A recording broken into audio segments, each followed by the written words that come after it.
सनातन कथा सागर में आपका स्वागत है। नमस्कार प्रिय दर्शकों, सनातन कथा सागर में आपका स्वागत है। आज हम आपको एक अत्यंत प्रेरणादायक और गूढ़ कथा सुनाने जा रहे हैं जो गरुड़ पुराण में वर्णित है। गरुड़ पुराण हिंदू धर्म के 18 महापुराणों में से एक अत्यंत महत्वपूर्ण ग्रंथ है जो भगवान विष्णु और उनके वाहन गरुड़ के संवाद के रूप में संरचित है। यह कथा अजामिल की है और इसका सुनना अत्यंत लाभकारी है।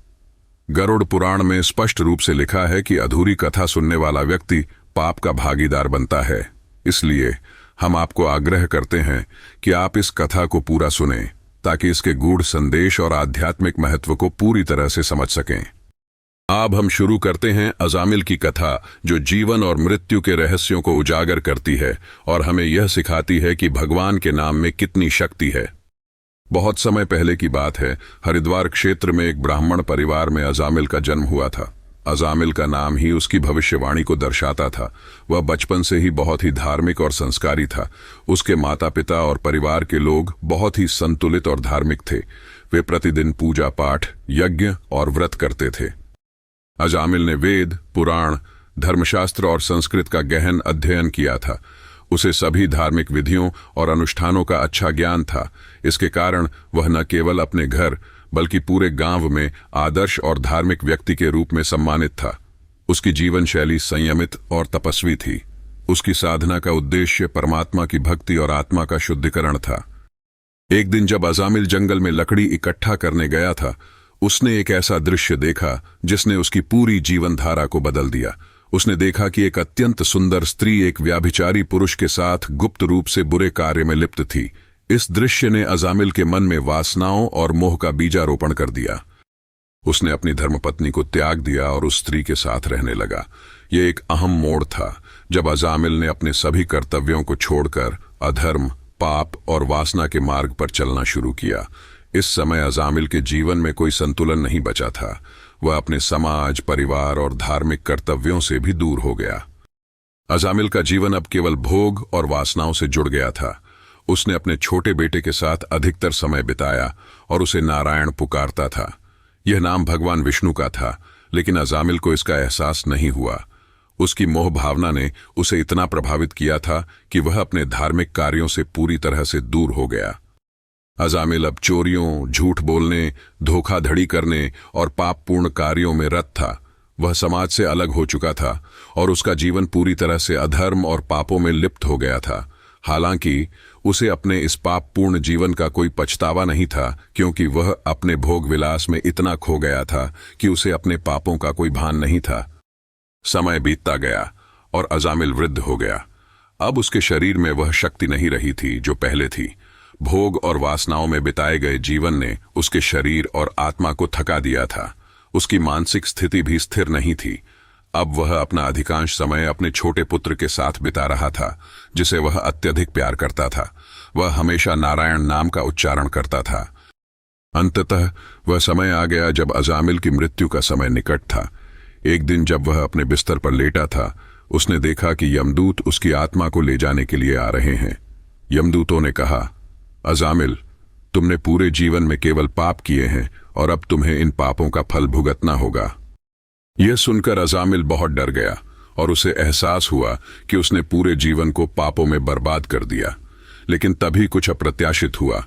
उसने अपने छोटे बेटे को देखा और उसका नाम पुकारा, नारायण नारायण, और इस नाम के उच्चारण ने उसकी किस्मत बदल दी। यह भगवान विष्णु का नाम था और उसी क्षण भगवान के दूत विष्णुदूत प्रकट हो गए। जैसे ही अजामिल ने नारायण नाम लिया, विष्णुदूतों ने तुरंत यमदूतों को रोक लिया। उनका रूप अत्यंत दिव्य और तेजस्वी था। विष्णुदूतों ने यमदूतों से कहा, अजामिल ने भगवान का नाम लिया है। भगवान के नाम का उच्चारण करने से सभी पाप समाप्त हो जाते हैं। अब उसे नरक में नहीं भेजा जा सकता। यमदूतों ने विरोध किया और कहा, अजामिल ने पूरे जीवन में पाप किए हैं, उसे नरक में भेजने का कोई कारण नहीं छोड़ना चाहिए।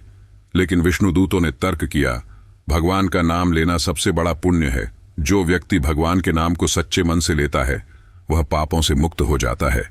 भगवान विष्णु के नाम का उच्चारण करने से उसकी आत्मा का शुद्धिकरण होता है। इस तरह विष्णुदूतों ने यमदूतों को समझाया कि भगवान की दया असीम है और उनके नाम का उच्चारण करने से व्यक्ति के सभी पाप समाप्त हो जाते हैं। यमदूत इस तर्क को सुनकर चुप हो गए और वहां से लौट गए।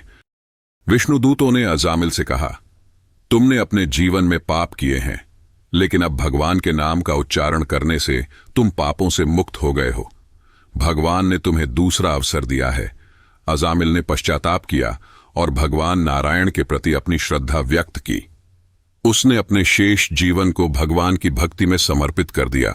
वह तपस्या करने लगा, भगवान के नाम का जाप करने लगा और सच्चे मन से प्रायश्चित किया। अंततः जब उसकी मृत्यु का समय आया तो विष्णुदूत उसे भगवान विष्णु के लोक में ले गए, जहां उसे मोक्ष प्राप्त हुआ। अजामिल ने भगवान के नाम से सच्चे अर्थों में मोक्ष प्राप्त किया और उसका जीवन एक आदर्श बन गया। कथा के अंत में हमें कुछ गहरे और जीवन को बदल देने वाले संदेश मिलते हैं, जिन्हें हम अपने जीवन में अपनाकर सच्चे मोक्ष और आत्मशुद्धि की दिशा में बढ़ सकते हैं। अजामिल ने अपने जीवन में कई पाप किए थे, लेकिन भगवान के नाम का उच्चारण करते ही उसके पाप समाप्त हो गए। इससे हमें यह शिक्षा मिलती है कि भगवान का नाम सर्वशक्तिमान है और इस नाम का स्मरण ही जीवन की सबसे बड़ी साधना है।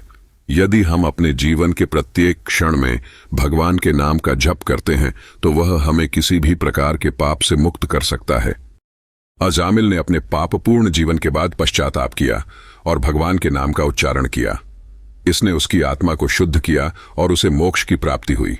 इसका मतलब यह है कि हमें अपने जीवन में यदि कभी कोई गलत कदम उठा लिया हो तो हमें पश्चाताप करना चाहिए और सच्चे मन से भगवान के नाम का स्मरण करना चाहिए। अजामिल ने भले ही अधर्म का मार्ग अपनाया था, लेकिन अंत में वह भक्ति के मार्ग पर लौट आया। भगवान के नाम के माध्यम से उसने अपनी मुक्ति प्राप्त की। यह हमें यह सिखाता है कि भक्ति के मार्ग पर चलने से कोई भी व्यक्ति अपने जीवन को पुनः सन्मार्ग पर ला सकता है। भगवान का नाम और उसकी भक्ति में शक्ति है जो हमें हर तरह की कठिनाइयों और पापों से मुक्त कर सकती है। अजामिल की कथा यह भी सिखाती है कि जीवन का मुख्य उद्देश्य मोक्ष प्राप्ति होना चाहिए। हमें अपनी आत्मा की शुद्धि की दिशा में कार्य करना चाहिए।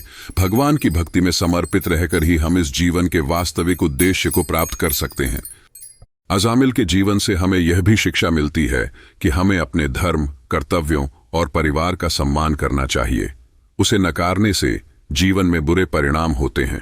हमारे माता पिता, रिश्तेदार और समाज से जुड़ी जिम्मेदारियां महत्वपूर्ण हैं और इनसे ध्यान हटाकर हम आत्मिक शांति नहीं प्राप्त कर सकते। अजामिल की कथा से हमें यह गहरा संदेश मिलता है कि जीवन के अंतिम क्षणों में भी भगवान की शरण में आकर हम अपने पापों से मुक्त हो सकते हैं।